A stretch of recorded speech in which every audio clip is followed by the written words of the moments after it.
नमस्कार दोस्तों, मेरा नाम रितिका है। आज की कक्षा में हम कक्षा 9वीं की पाठ्य पुस्तक क्षितिज से काव्य खंड से मेघ आए पढ़ने जा रहे हैं। तो सबसे पहले हम यह जान लेते हैं कि इसके रचयिता कौन है। इसके रचयिता सर्वश्री दयाल सक्सेना जी हैं। तो इनके बारे में थोड़ा सी जानकारी हम प्राप्त कर लेते हैं। इनका जन्म सन 1927 में उत्तर प्रदेश के बस्ती जिले में हुआ।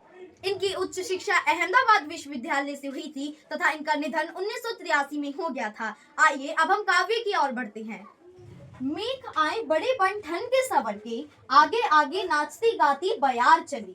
दरवाजे खिड़कियां खुलने लगी गली गली, पाहुन ज्यों आए हो गांव में शहर के। मेघ आए बड़े बन ठन के सवर के।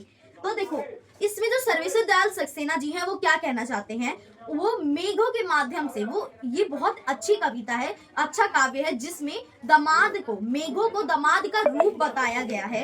ठीक है, जो मेघ आए बड़े बंठन के सवर के, उन्होंने ये इस बात की सुंदरता पर ध्यान दिया है कि जब दमाद अपने ससुराल में आते हैं, यानी अपनी बीवी के घर में आते हैं, तो वो कैसे अच्छे से बड़े बंठन के सवर कर आते हैं, उसी के ऊपर ये पूरी काव्य का आधार है। ठीक है, तो इसमें जो सर्वश्री दयाल सक्सेना जी हैं वो ये कहना चाहते हैं कि जो मेघ रूपी दामाद हैं वो बड़े बंठन के अपने ससुराल में आए हैं, और इनकी खुशी में कि दामाद आता है तो ससुराल वालों को खुशी होती कि आए दामाद आया, मेरी बेटी के ले जाएगा अब। ठीक है, तो उसमें जो उसी खुशी में जो धूल है वो उनके स्वागत के लिए उड़ रही है, आसमानों में हवाएं चलने लगी हैं, दरवाजे खिड़कियां खुलने लगी गली गली। मतलब हवा इतनी खुश है कि सब हर घर के दरवाजे को खटखटाकर दरवाजे ही खोल देती है दामाद की खुशी के आने में। ठीक है, पाहुन जो आए हो गांव में शहर के, मेघ आए बड़े बंठन के सवर के। जो पाहुन है वो दामाद का पर्यायवाची है, जो पर्यायवाची है बहुत ही बंठन के आए हैं। ठीक है, और उसी तरह जो दामाद है मतलब मेघ है, वो जब आते हैं तो क्या होता है, वर्षा होती है,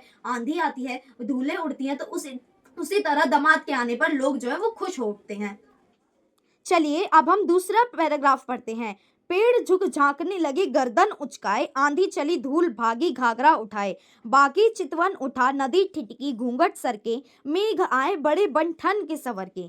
तो देखिए, इसमें सर्वश्री दयाल सक्सेना जी का क्या आश्रय है कहने का कि जो पेड़ हैं उन्हें बड़े बुजुर्गों का रूप बताया गया है। तो ये बात बड़ी ध्यान में रखने वाली है कि दामादों को, मेघों को किसका रूप बताया गया, दामाद का, और पेड़ों को किसका रूप बताया गया, बुजुर्गों का। जो पेड़ है वो दामाद के आने की खुशी में अपनी, जो बुढ़े पेड़ है जिनका जो तना है वो थोड़ा झुक गया है, वो अपनी गर्दन उचका कर दामाद को देखने की कोशिश कर रहे हैं। आंधी चली धूल भागी घाघरा उठाए। जो आंधी है वो चलने लगी। क्या होता है, जब दामाद आते हैं सब खुश हो जाते हैं, उसी तरह जब मेघ आते हैं, बादल घेरते हैं, तो आंधी चलने लगती है, मिट्टियां उड़ने लगती है। तो मिट्टी उड़ने को इन्होंने धूल भागी घाघरा उठाए के नाम से बोला है। बाकी चितवन उठा नदी ठिठकी घूंघट सरके। जो गांव में रहने वाली औरतें हैं, जो नदी हैं, ठीक है, नदी को एक युवा का रूप बताया गया है। जो नदी का जल है वो बहुत जोर जोर से तैरने लगा, और जो घूंघट है वो सिरक गए, जो बालू है मतलब और जोर से सिरक गई। मेघ आए बड़े बंठन के सवर के। जो बादल हैं वो इस तरह बंठन के सवर के आए कि ये सब चीजें जो मैंने आपको बताई वो हो उठा। बूढ़े पीपल ने आगे बढ़कर जुहार की, बरस बाद सुधी लीन्ही। तो जो बूढ़े पीपल को सबसे बुजुर्ग का रूप बताया गया है, तो बूढ़े पीपल आगे बढ़कर कहते हैं बड़े दिनों बाद आए हो ससुराल में। किसको, मेघ रूपी दामाद को। बोली अकुलाई लता ओट हो किवार की, हरसाया ताल लाया पानी परात भर के।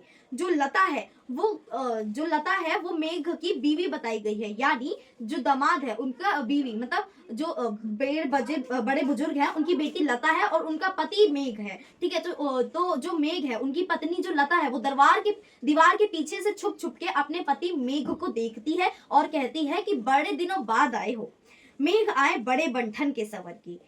क्षितिज अटारी गहराई दामीन दम की, क्षमा करो गांठ खुल गई अब भरम की। बांध टूटा झरझर मिलन के, अश्रु ढर के, मेघ आए बड़े बंठन के सवर के।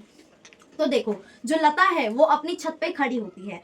जो छत का सबसे ऊपर वाला कमरा होता है, वहां बिजली की आवाज बहुत तेज गरजती है, तो वहां खड़ी होके अपने पति, जो लता अपने पति बादल से, मेघ से कहती है कि मुझे माफ कर देना मेरे प्रियतम, मुझे माफ कर देना प्रिय, मुझे लगा कि अब तुम मुझे कभी लेने नहीं आओगे। ठीक है, तो यही कह के वो रोने लगती है, और इसी पे हमारा जो काव्य है वो खत्म होता है। आशा करती हूँ कि आपको ये समझ आया होगा। धन्यवाद।